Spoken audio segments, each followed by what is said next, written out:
keuangan. Ini langsung 2 pertemuan aja, jadi materinya agak padat, nggak apa-apa. Sekalian daripada kita pecah-pecah pertemuannya. Lanjut ke slide selanjutnya.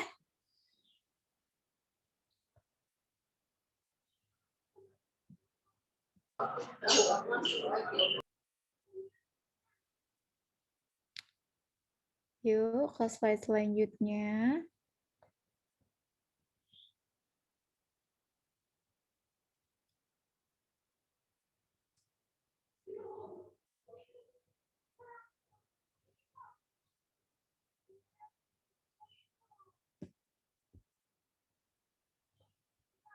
Ayo, mana nih?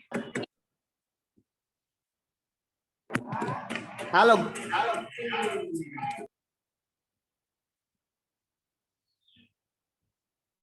Ini siapa sih adminnya?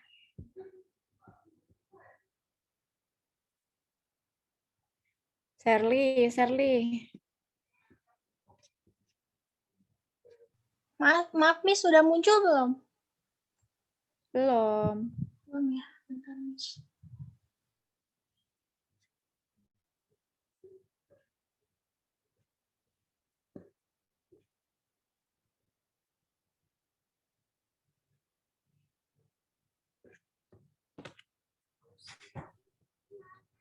Benar nggak sih kayak gini? Benar. Sakit pantatnya. Sini. Adanya yang sakit. Nggak apa-apa.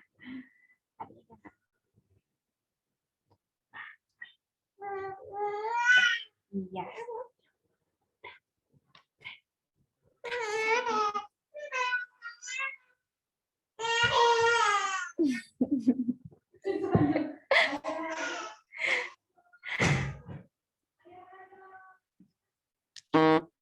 Aduh. Gede banget suaranya. Udah ya, ini slide pertama ya? Iya Miss. Oke. Ya, Miss. Nah, slide pertama tadi.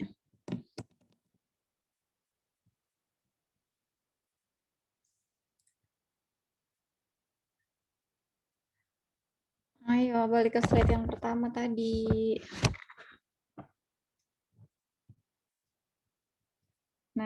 Nah ini. Nah, jadi gini, sebelum kita melakukan suatu keputusan bisnis, baik itu keputusan mengenai memberikan kredit atau berinvestasi, kita harus terlebih dahulu menganalisis bisnis tersebut. Nah, di sini nanti kita akan belajar bagaimana caranya melakukan analisis bisnis apa aja sih yang kita lihat untuk melakukan analisis bisnis dari sebuah perusahaan ini. Nah, di sini analisis si laporan keuangan itu merupakan sebuah kumpulan proses analitis sebagai bagian dari keseluruhan analisis bisnis. Tujuannya apa? Yaitu untuk menjadikannya sebagai dasar dalam pengambilan keputusan. Jadi, melakukan analisis bisnis ini tujuan utamanya ya digunakan untuk pengambilan keputusan baik oleh manajer perusahaan atau oleh investor ataupun kreditor gitu. Analisis bisnis merupakan suatu proses untuk mengevaluasi prospek ekonomi dan risiko yang dihadapi oleh perusahaan. Nah, di sini perusahaan itu kan mendapatkan pendanaan itu kan dari 2 cara. Yang pertama itu melalui kreditur, yang kedua itu melalui utang dari kreditur, dan yang kedua itu adalah melalui ekuitas yang dibeli oleh si investor.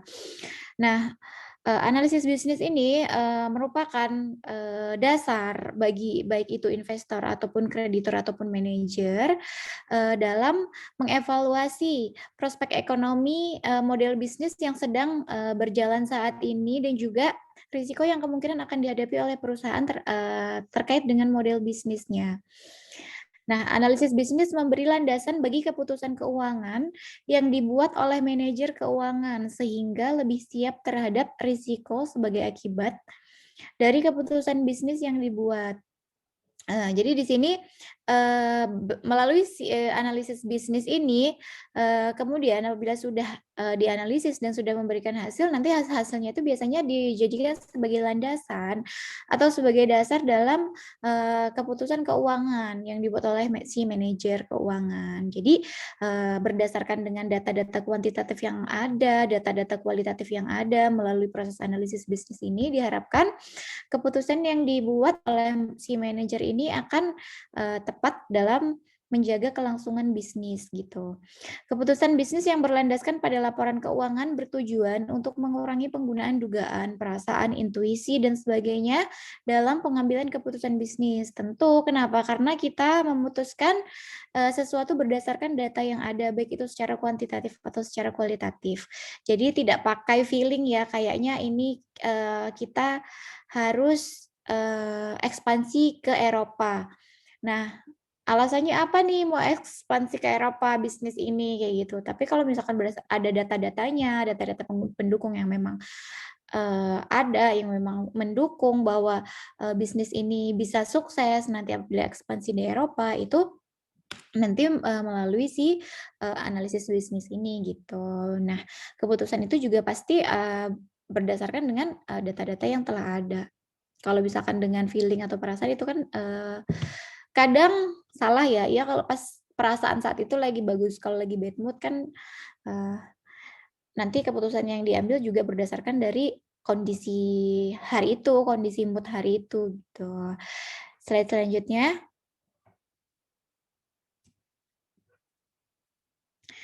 Nah, di sini ada beberapa komponen dalam analisis bisnis. Yang pertama analisis akuntansi, yang kedua analisis keuangan, yang ketiga analisis lingkungan bisnis dan juga strategi perusahaan, dan yang keempat adalah analisis valuasi dan penilaian. Apa sih analisis akuntansi itu? Yaitu sebuah proses mengevaluasi akuntansi suatu perusahaan yang mencerminkan realita ekonomi. Analisis ini dilakukan sebelum analisis keuangan. Jadi sebelum melakukan analisis keuangan, biasanya terlebih dahulu akan dilakukan analisis akuntansi ini. Apakah betul angka-angka yang ada di dalam yang tertuang di dalam laporan akuntansi ini sudah mencerminkan dengan realita ekonomi yang ada gitu. Selanjutnya akan dilakukan analisis keuangan, yaitu dengan menggunakan laporan keuangan sebagai dasar untuk menganalisis kinerja dan juga posisi keuangan perusahaan. Nah, ada juga analisis lingkungan bisnis dan strategi perusahaan. Hasil dari lingkungan bisnis merupakan kesimpulan secara kualitatif mengenai prospek perusahaan di masa mendatang. Hal tersebut amat penting untuk kebutuhan investasi. Analisis ini digunakan untuk meramalkan nilai intrinsik perusahaan seperti earnings dan arus kas. Jadi, di sini akan juga dilakukan analisis mengenai lingkungan bisnisnya, baik itu secara makro maupun mikro, kayak gitu. Kemudian nanti akan disesuaikan dengan si strategi perusahaan itu sendiri. Kalau misalkan berdasarkan lingkungan bisnis itu strategi A ternyata kurang cocok, nah maka nanti akan dibuatkan strategi B yang sesuai atau lebih fit dengan lingkungan bisnis saat itu. Analisis valuasi dan penilaian ini yaitu proses dalam mengubah peramalan menjadi nilai intrinsik perusahaan. Gitu. Nah, selanjutnya.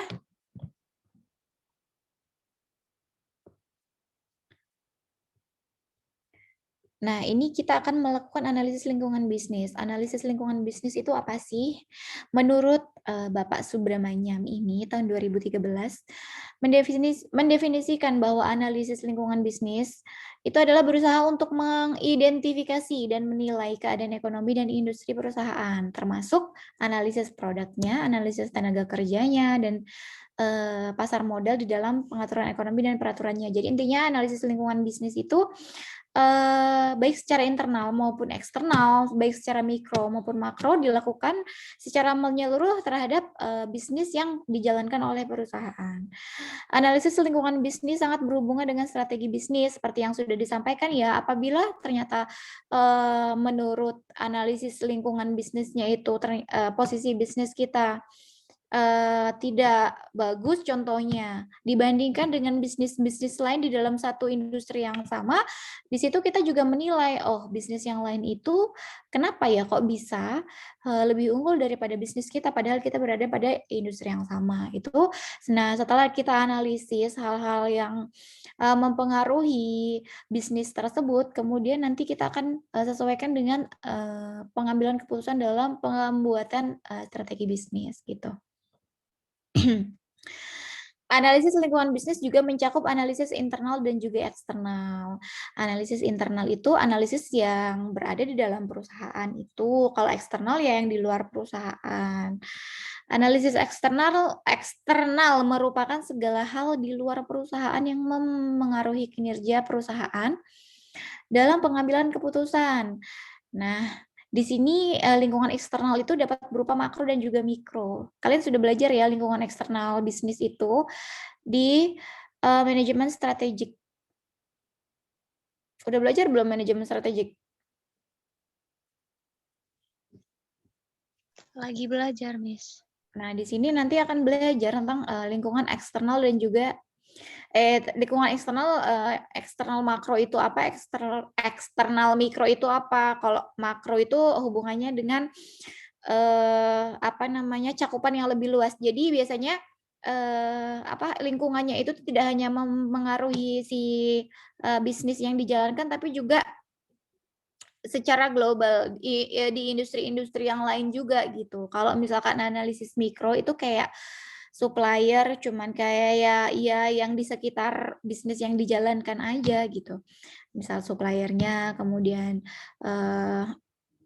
berhubungan dengan stakeholder yang di sana kayak gitu. Tapi kalau yang makro itu kayak lebih ke kebijakan moneternya gimana, kemudian kebijakan tentang lingkungan gimana, undang-undang dan sebagainya. Analisis internal merupakan analisis mengenai segala hal yang ada di dalam perusahaan dan mempengaruhi kinerja perusahaan atau pengambilan keputusan bisnis. Jadi analisis ini analisis yang ada yang berasal dari dalam perusahaan. Karyawannya mungkin, kemudian teknologinya dan segala macam. Slide selanjutnya. Kemudian ada analisis kredit dan juga ekuitas.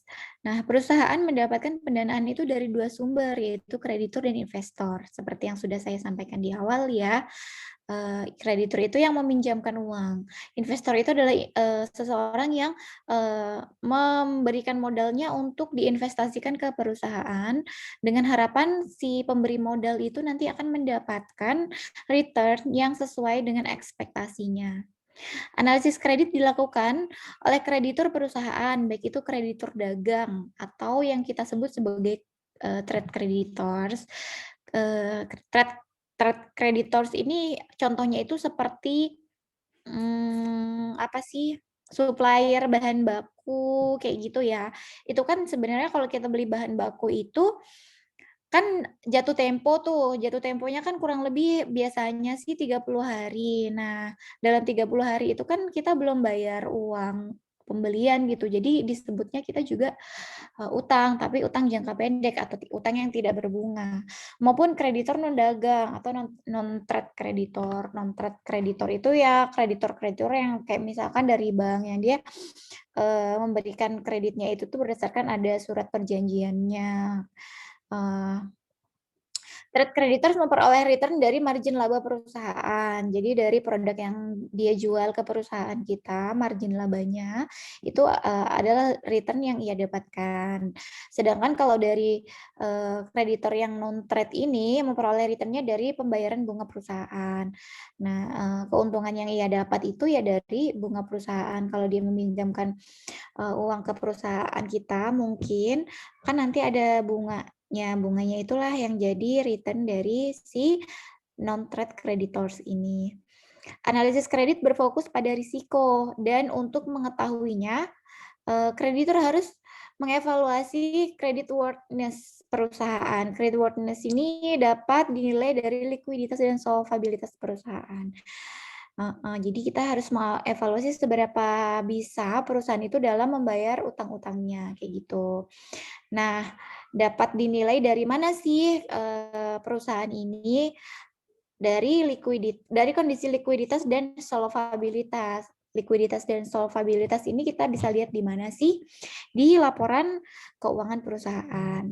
Nah, likuiditas itu adalah kemampuan perusahaan dalam memenuhi kewajiban-kewajiban jangka pendeknya, sedangkan kalau solvabilitas itu adalah kemampuan perusahaan untuk memenuhi kewajiban-kewajiban jangka panjangnya. Jadi, semakin tinggi likuiditas dan solvabilitasnya, maka risiko perusahaan itu juga akan semakin rendah gitu.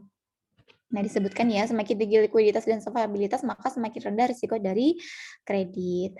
Non-trade creditors berupa obligasi dapat dilihat creditworthiness-nya ini dari rating obligasi. Jadi kalau misalkan kita mau beli obligasi, itu kita lihat dulu rating obligasi dari perusahaan itu. Lihatnya di mana? Di IDX, bisa diakses di situ.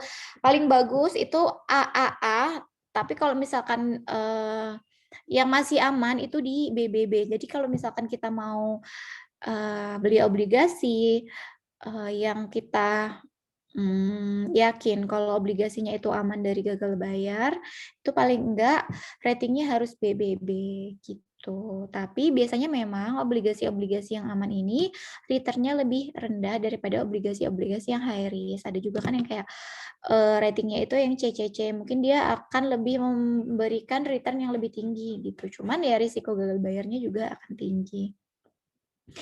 Investor ekuitas memiliki hak klaim di bawah kreditur sehingga memiliki risiko yang lebih tinggi.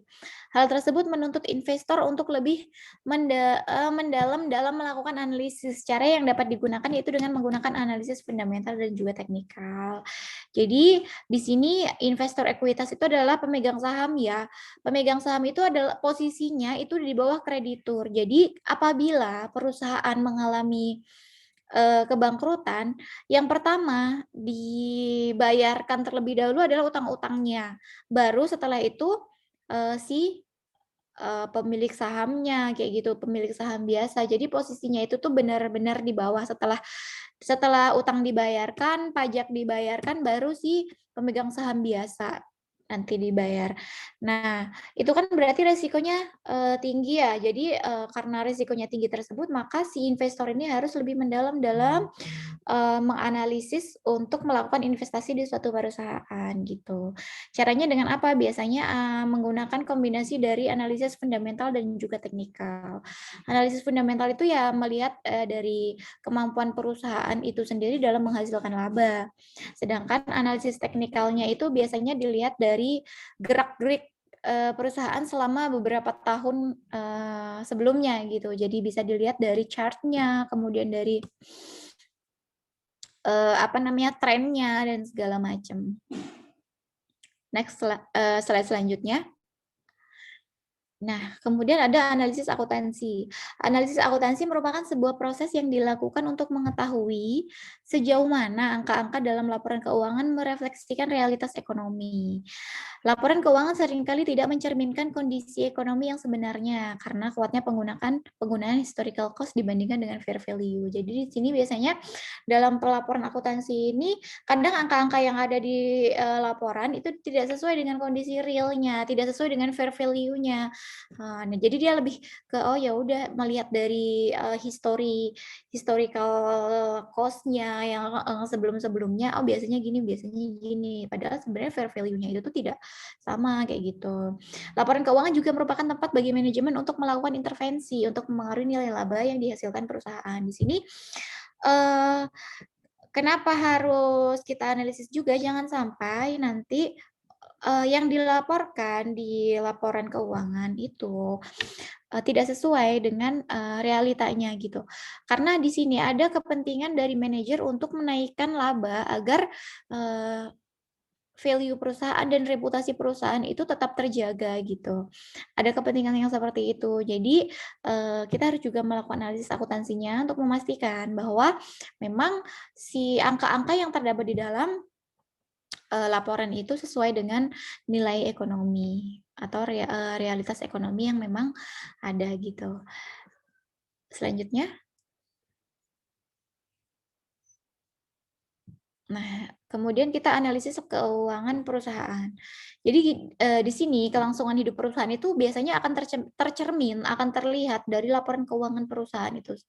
Laporan keuangan itu kan menyajikan laporan laba ruginya, kemudian laporan apa namanya, posisi aset, ekuitas, utang dan segala macam. Jadi di sini biasanya kondisi perusahaan yang saat ini terjadi itu akan terlihat di laporan keuangan. Melalui laporan keuangan, investor dan kreditor dapat menganalisis dan mengindikasikan perusahaan akan tetap bertahan atau menuju kebangkrutan. Kita juga harus melihat ya, harus looking forward kira-kira dengan bisnis dan dengan model bisnis yang dijalankan perusahaan saat ini, kurang lebih 2 tahun kemudian, 3 tahun kemudian itu akan menjadi seperti apa? Apakah akan tetap survive dengan, lingkungan bisnis dan, gaya hidup saat ini atau nanti perusahaan ini akan cenderung akan menuju ke kebangkrutan. Kemudian dari laporan keuangan ini kita juga bisa melihat, misalkan nih selama beberapa tahun mungkin labanya mengalami kenaikan. Itu berarti kan kita bisa menarik kesimpulan bahwa perusahaan ini bagus untuk kita lakukan investasi. Tapi begitu juga sebaliknya, kalau misalkan ternyata dalam beberapa, periode terakhir ini, laba yang dihasilkan itu negatif, kita juga lihat lagi, kenapa bisa negatif? Apakah karena memang model bisnisnya sudah mulai ditinggalkan oleh masyarakat atau memang karena kondisi ekonomi yang tidak mendukung si model bisnis itu? Analisis keuangan dilakukan untuk mengetahui likuiditasnya, solvabilitasnya, profitabilitasnya, efisiensinya, pasar, dan arus kas. Nah, di sini dari laporan keuangan ini, dari analisis keuangan ini kan kita nanti bisa tahu tentang likuiditas perusahaan. Kira-kira likuiditas perusahaan ini liquid apa enggak? Kemampuannya gimana nih dalam melunasi kewajiban-kewajiban jangka pendeknya, dalam melunasi kewajiban jangka panjangnya, kemudian dalam menghasilkan laba ini gimana nih, kayak gitu.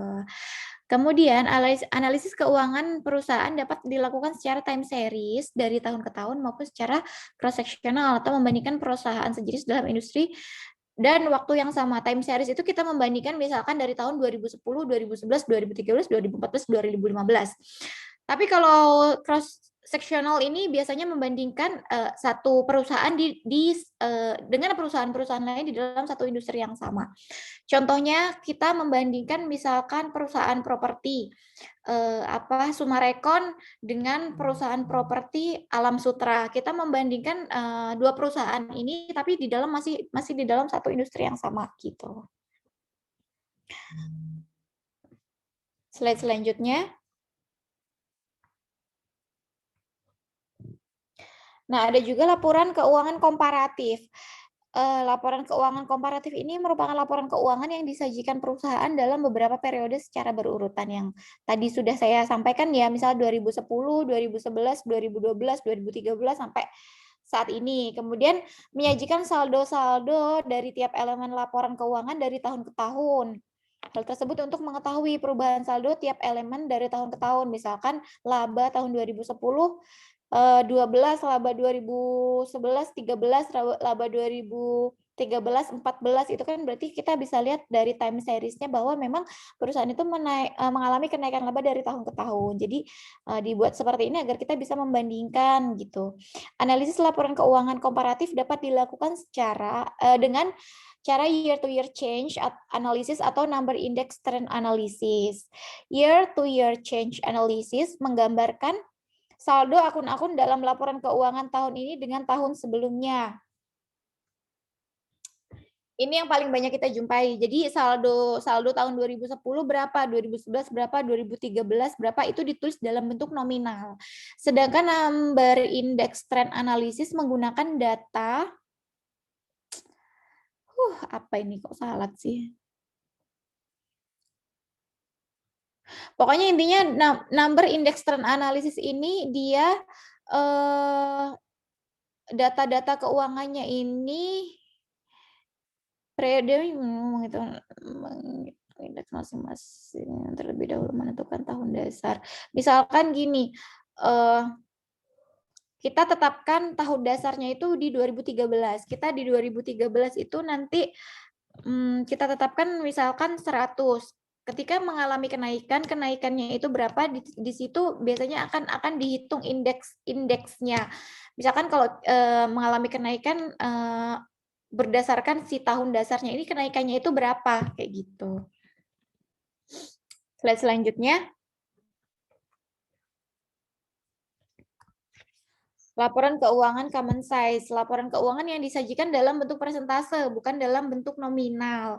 Di sini tujuannya apa sih menggunakan laporan keuangan common size ini? Jadi agar kita tahu proporsi dari tiap-tiap elemen dalam laporan keuangan. Misalkan asetnya berapa persen, kemudian liabilitasnya berapa persen, labanya berapa persen, pajaknya berapa persen. Nanti karena disajikan dalam bentuk persentase, jadi kita bisa melihat porsi-porsi dari tiap elemen itu gitu. Nah, elemen-elemen aset dalam laporan posisi keuangan disajikan berdasarkan persentase saldo akun terhadap saldo total aset perusahaan. Jadi di posisi aset di dalam aset dalam laporan keuangan ini nanti pembaginya adalah si total aset ini kayak gitu. Jadi total asetnya berapa nanti kayak total asetnya berapa, kemudian nanti akan dibandingkan dengan si kayak misalkan kas, piutang, kemudian sekuritas dan lain-lain gitu. Jadi dalam satu total aset itu nanti misalkan kasnya berapa persen, kemudian piutangnya berapa persen, inventorinya berapa persen, kayak gitu. Sedangkan kalau untuk liabilitas dan ekuitas itu nanti pembaginya itu yaitu total liabilitasnya dan juga ekuitasnya. Tapi kalau untuk yang laporan laba rugi itu nanti presentasenya itu atas si saldo penjualan perusahaan gitu. Jadi dalam si saldo perusahaan yang sekian itu tuh nanti kira-kira labanya berapa persen, kemudian kalau misalkan ruginya berapa persen kayak gitu. Slide selanjutnya. Analisis sumber dan penggunaan dana. Analisis ini dilakukan untuk mengetahui dari mana perusahaan memperoleh dana dan untuk apa dana tersebut digunakan. Setiap kas yang menyebabkan aktivitas aliran kas masuk disebut dengan sumber dana. Aktivitas yang menyebabkan aktivitas aliran kas keluar disebut dengan penggunaan dana. Jadi misalkan perusahaan membeli aset itu nanti kita menyebutnya sebagai aliran kas keluar ya, karena kita mengeluarkan dana untuk pembelian aset. Kalau si perusahaan menjual aset itu berarti kita masukkan ke aktivitas aliran kas masuk, karena dari penjualan itu kan kita akan mendapatkan pendanaan. Gitu. Slide selanjutnya. Nah, sedangkan laporan arus kas itu menyajikan aliran kas masuk dan juga kas perusahaan dari aktivitas operasi, investasi, dan juga pendanaan. Laporan arus kas, saldo akan dihitung secara berkelanjutan dari tahun ke tahun. Kalau misalkan laporan kayak balance sheet, kemudian laporan laba rugi, itu kan nanti dilaporkannya itu kan berdasarkan periode, tapi kalau laporan arus kas itu biasanya dilakukan secara berkelanjutan dari tahun ke tahun. Analisis arus kas dilakukan untuk mengetahui seberapa kas yang masuk atau keluar dari perusahaan untuk kegiatan operasi, investasi, dan pendanaan. Juga untuk mengukur kas yang tersedia untuk investasi dan ekspansi, kelancaran pendanaan, perusahaan, dan pengeluaran modal. Nah, di sini kita melihat dari arus kas ini kira-kira si perusahaan ini melakukan mengalokasikan dananya untuk operasional itu berapa ya, untuk investasi itu berapa ya, kemudian untuk pendanaan itu berapa ya, kita bisa lihat di laporan arus kas perusahaan. Selanjutnya. Selain itu kita juga melakukan analisis perkembangan. Maksudnya apa sih melakukan analisis perkembangan ini? Kita juga melakukan analisis dengan melihat ke depan gitu. Jadi intinya perusahaan ini nanti ke depan ini akan jadi seperti apa? Atau growth-nya akan seperti apa? Perkembangannya seperti apa? Perkembangan atau pertumbuhan perusahaan adalah hal yang penting untuk dicapai perusahaan.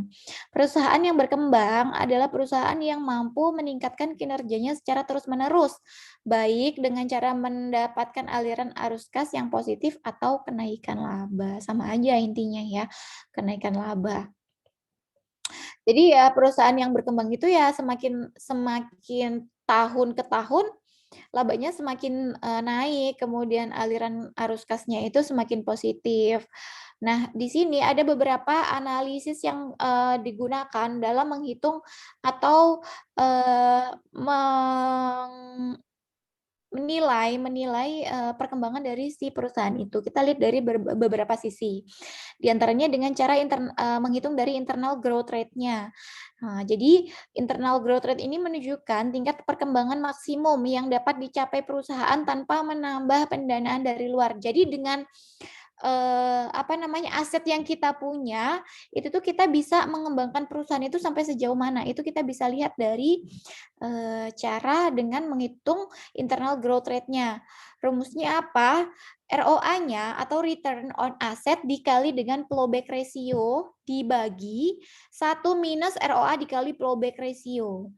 Nah, plowback ratio itu merupakan persentase laba ditahan terhadap laba bersih. Jadi rumusnya itu laba ditahan dibagi dengan laba bersih. Itu disebut dengan plowback ratio. Atau plowback ratio itu atau 1 dikurangi dividen yang dibagi dengan laba bersih. Kalau misalkan dia nggak ada laba yang ditahan, dia pakai dividen yang dibagikan. Berapa dividen yang dibagikan? Dibagi dengan laba bersihnya. Kemudian nanti 1 dikurangi si dividen yang dibagikan itu dibagi laba bersih. Ini gampang. Kalau perusahaan di IDX itu kalian pasti akan ketemu ya return on asset-nya berapa. Itu tuh udah ada semuanya di situ. Tinggal ngitung aja, tinggal masukin. Slide selanjutnya. Nah, kita juga bisa pakai dengan melihat dari sisi-sisi di bawah ini ya, ada 4. Sustainable growth rate, asset growth rate, revenue growth rate, dan dividend growth rate. Nah, sustainable growth rate ini menunjukkan tingkat perkembangan maksimum yang dapat dicapai perusahaan dengan ekuitas yang dimiliki tanpa menambah pendanaan dari luar. Jadi, sustainable growth rate ini menghitung sejauh mana perusahaan itu bisa berkembang atau bisa growth dengan memperhitungkan dari ekuitas yang dimiliki.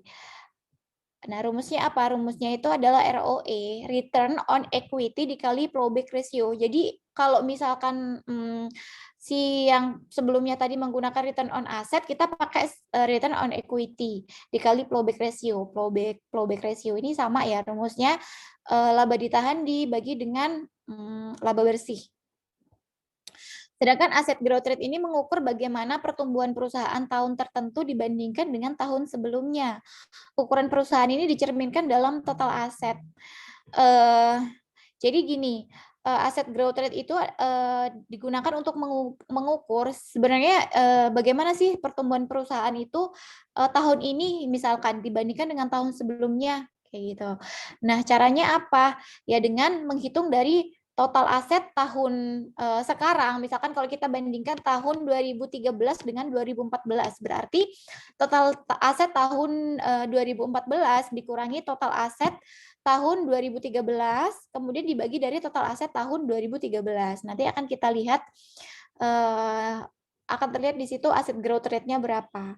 Sedangkan kalau revenue growth rate itu menunjukkan perkembangan kinerja perusahaan tahun tertentu dibandingkan dengan tahun sebelumnya.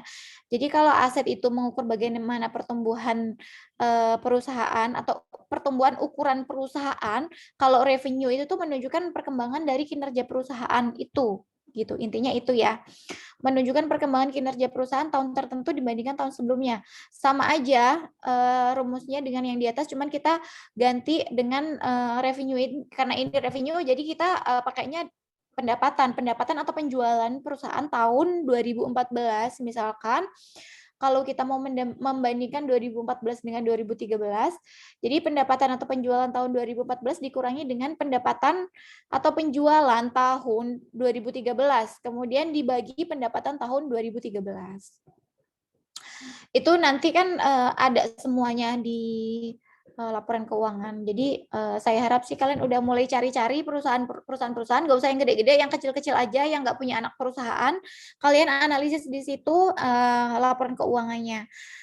Dividen growth rate menunjukkan pertumbuhan nilai dividen yang dibagikan perusahaan. Tujuannya apa sih menghitung dividen growth rate ini? Ya kalau misalkan investor mau investasi kan kita lihat juga pertumbuhan dividennya ini kayak gimana, menurunkah atau tinggikah kalau untuk investor-investor yang emang fokusnya untuk mencari dividen ya. Tapi kalau investor-investor yang mau cari growth, perusahaan-perusahaan yang masih mau berkembang dan perkembangannya itu tinggi kita cari, biasanya sih akan dilihat dari si aset-aset cara-cara yang di atas. Kalau dividen sih biasanya nggak dilihat karena lebih ke capital gain. Caranya apa? Dividen tahun sama aja, kita pakai dividen tahun 2014 misalkan dikurangi dengan dividen tahun 2013 dibagi dengan dividen tahun 2013 gitu. Nah, ada lagi nggak slide-nya? Udah habis, Miss. Habis ya, oke. Sampai saat ini ada yang ingin ditanyakan, belum ngerti?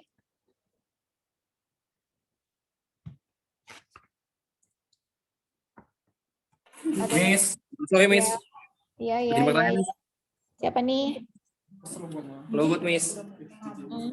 Gimana lu mau nanya apa? Miss, untuk di Sepada itu kok belum ada ini Miss ya, materi. Iya, saya belum masukin nanti ya. Nanti saya masukin ya. Siap Miss. Terima kasih Miss. Kirain kamu mau nanya materi. Mau Enggak, nanya Miss. ini.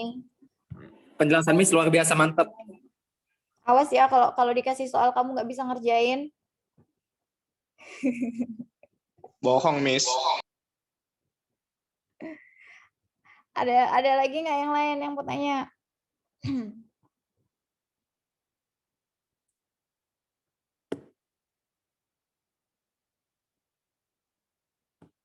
Ada nggak? Kalau nggak ada, saya kasih tugas ya. Yang punya catatan, dicatat tugasnya. Saya juga catat tugasnya.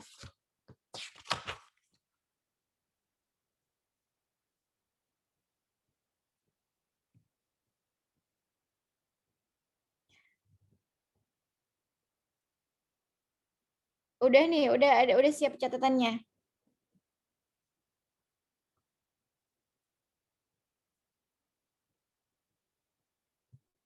Udah siap belum?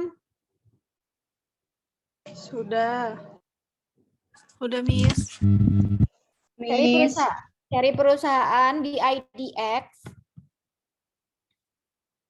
Pilih aja salah satu perusahaan, terserah kalian perusahaan apa, tapi jangan perusahaan-perusahaan yang besar kayak Binsal Bank Mandiri, itu anak perusahaannya banyak banget, nanti kalian pusing laporan keuangannya. Yang kecil-kecil aja, yang perusahaan-perusahaan kecil aja, yang asetnya nggak usah yang banyak-banyak lah. Kan banyak banget tuh. Lihat, download laporan keuangannya.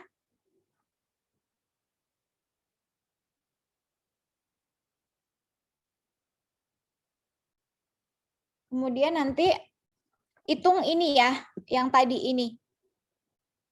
Dividend growth rate-nya, revenue growth rate-nya, asset growth rate-nya, sustainable growth rate-nya. Hitung ya. Kemudian ada internal growth rate 1, 2, 3, 4, 5. 5. Nah, itu kan gampang, tinggal masukin aja. Biasanya ROE udah ada, ROA udah ada, kemudian total asetnya ada di situ. Pembanding tahun sebelumnya juga ada, pendapatannya berapa ada, kemudian dividennya berapa ada. Oh iya, bagi dividennya ya. Cari perusahaan yang bagi dividen deh kalau kayak gitu. Kalau dia ini, tapi yang perusahaan yang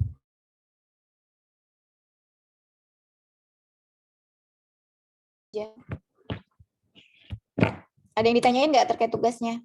Deadline-nya minggu depan ya, pertemuan selanjutnya. Miss, izin bertanya. Ya. Untuk perusahaannya itu ada maksimal aset atau minimal gitu nggak, Miss? Nggak usah, asal kalian bisa baca laporan keuangannya udah, nggak apa-apa. Terima kasih, Miss. Tapi nanti kalian ini ya ditulis ya, kalian kan kalau misalkan biasanya setiap perusahaan itu laporan keuangannya itu kan nulisnya itu kan beda-beda. Jadi nanti kalian dibuat table menurut kalian dibuat lagi lebih simpel. Misalkan kas dan setara kasnya berapa, piutangnya berapa, terus apa namanya, inventorinya berapa, persediaannya berapa, kayak gitu. Jadi kalian buat apa namanya, laporan keuangan perusahaan itu lebih disimpelin lagi gitu. Karena kalau laporan keuangan itu kan berlembar-lembar banyak banget. Gitu ya.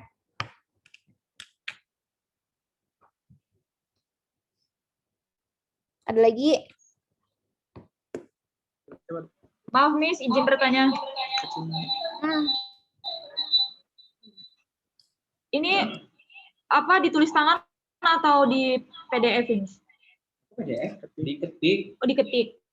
Nggak apa-apa, diketik nggak apa-apa, ditulis tangan nggak apa-apa. Kalau bisa diketik aja, karena kan kalau tulisan tangan kadang-kadang ada yang bisa baca, ada yang nggak kebaca. Kasihan kalau yang nggak kebaca.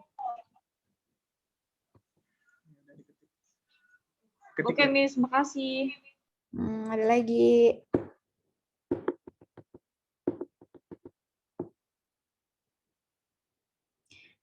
Adakah lagi? Tadi udah di screen capture ya? Sudah, Miss. 36 ya partisipannya, termasuk saya, berarti yang masuk 35 ya? Iya. Oke, kalau misalkan sudah tidak ada yang ingin ditanyakan, saya tutup kelasnya, boleh? Boleh, Miss. Boleh, Miss. Oke, makasih atas pertemuan hari ini. Sampai ketemu lagi di pertemuan selanjutnya. Jangan lupa dikerjakan tugasnya di lainnya minggu depan. Di pertemuan selanjutnya. Sukses terus, sehat terus, jaga kesehatan, jangan lupa jaga jarak ya, pakai masker. Terima kasih. Wassalamualaikum warahmatullahi wabarakatuh. Selamat sore. Waalaikumsalam warahmatullahi wabarakatuh.